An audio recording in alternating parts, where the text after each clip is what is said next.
আপনার কাছে সুপ্রিম কোর্টের উল্লেখ করা যে 11টা ডকুমেন্ট আছে, এই 11টা ডকুমেন্টও নাই। 2005-এর ভোটার লিস্টে তোমার নামও নাই। এখন তুমি কিতা করতে? আসসালামু আলাইকুম ভাই সাহেব সকল আসনিবালা খাইছি বাড়িঘরের কিতা সংবাদ। বর্তমানে আসাম এসআইআর নিয়ে খুব বেশি চর্চা চলে। প্রাপ্তবয়স্ক যারা আছেন তার মতে যদি 2005-এর ভোটার লিস্টে তোমার নাম না থাকে তাইলে তোমার বাংলাদেশি করা হইব। যদি তোমার জন্মের প্রমাণপত্র না থাকে তাইলে তোমার বাংলাদেশি করা হইব। মোটামুটি জিনিসটারে কমপ্লিকেটেড করে লিয়েছেন। আজকের এই ভিডিওত জানব এসআইআর কিতা, এসআইআর কবে থেকে আসামও আরম্ভ হইব, এসআইআর করার মূল উদ্দেশ্যটা কিতা, আর সবথেকে গুরুত্বপূর্ণ বিষয় হইল গিয়া এই এসআইআর ভেরিফিকেশনের সময় ডকুমেন্ট কিতা কিতা লাগবে, কিতা কিতা ডকুমেন্ট আপনার টাকা জরুরি। এসআইআর আসলে জিনিসটা কিতা? এসআইআর ইয়ানি স্পেশাল ইন্টেন্সিভ রিভিশন, মানে এক বিশেষ গভীর সংস্করণ। আর এই এসআইআর বর্তমানে বিহার অঞ্চলের, আর এই এসআইআর দ্বারায় বিহারও প্রায় 65 লাখ ইয়ানি 65 লাখ মানুষের নাম ভোটার তালিকা থেকে কাটা হয়েছে। 65 লাখ ভোটার বহুত বড় একটা সংখ্যা। এই 65 লাখ ভোটারের মাঝে মানে যারা নাম কাটা হয়েছে এরার মাঝে কিছু আছেন মানে বিদেশি ভোটার, যারা বিদেশ থেকে আইছে, মাইগ্রেন্টস, তারা নাম কাটা হয়েছে। তারপরে ইলাও আছেন, মনে করো বিয়ে হয়ে গেছে, বিয়ে হয়ে স্বামীর বাড়িতেও ভোট আছে প্লাস বাবার বাড়িতেও ভোট হয়েছে। তারপরে ইলাও আছেন যে তারা মারা গেছেন, প্রায় 10 বছর হয়ে গেছে, কিন্তু এখনও তার নাম ভোটার তালিকাতে আছে। ও ধরনের কিছু মানুষের মানে নাম ভোটার তালিকা থেকে বাদ দেওয়া হয়েছে। আসামে কবে থেকে এই এসআইআর ইয়ানি স্পেশাল ইন্টেন্সিভ রিভিশন আরম্ভ হইব? তো দেখো, বর্তমানে যে সরকার আছে এই সরকারের কার্যকাল আই থিঙ্ক 2026 মে মাসও শেষ হয়ে যাব।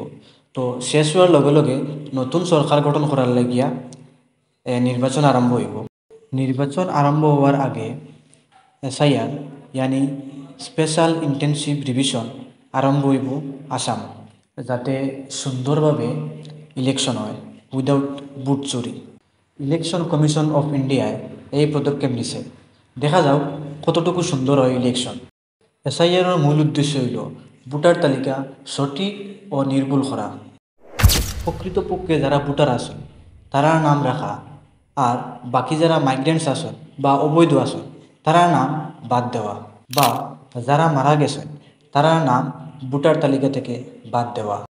সবথেকে গুরুত্বপূর্ণ বিষয় হইল যখন এই এসআইআর আরম্ভ হইব তখন নিজরে প্রকৃত একজন ভারতীয় নাগরিক হিসাবে প্রমাণ করতে যে ডকুমেন্টগুলো লাগে এই ডকুমেন্টগুলা কিতা কিতা। সুপ্রিম কোর্টের নির্দেশ অনুযায়ী 11টা ডকুমেন্টের কথা উল্লেখ করা হয়েছে। নাম্বার 1, পেনশন পেমেন্ট অর্ডার, বা যারা রেগুলার এমপ্লয়ি আছেন, চাहे তোমার সেন্ট্রাল গভর্নমেন্ট হোক বা স্টেট গভর্নমেন্ট হোক, তারা যে আইডেন্টিটি আছে এই আইডেন্টিটা মানে যে কার্ড আছে এই কার্ডটা ভ্যালিড হিসাবে গ্রহণ করা হইব। বা যারা মানে জব থেকে রিটায়ার্ড হয়ে গেছেন তারার যে পিপিও আছে এই পিপিও কার্ডটারেও ভ্যালিড হিসেবে গ্রহণ করো। 1987 সালের আগে যদি তোমার এলআইসি পলিসি বন্ড থাকে বা ব্যাংক পাসবুক থাকে বা বার্থ সার্টিফিকেট থাকে তাইলে এই ডকুমেন্টগুলা ভ্যালিড হিসাবে গ্রহণ করা হইব। Number 4, passport.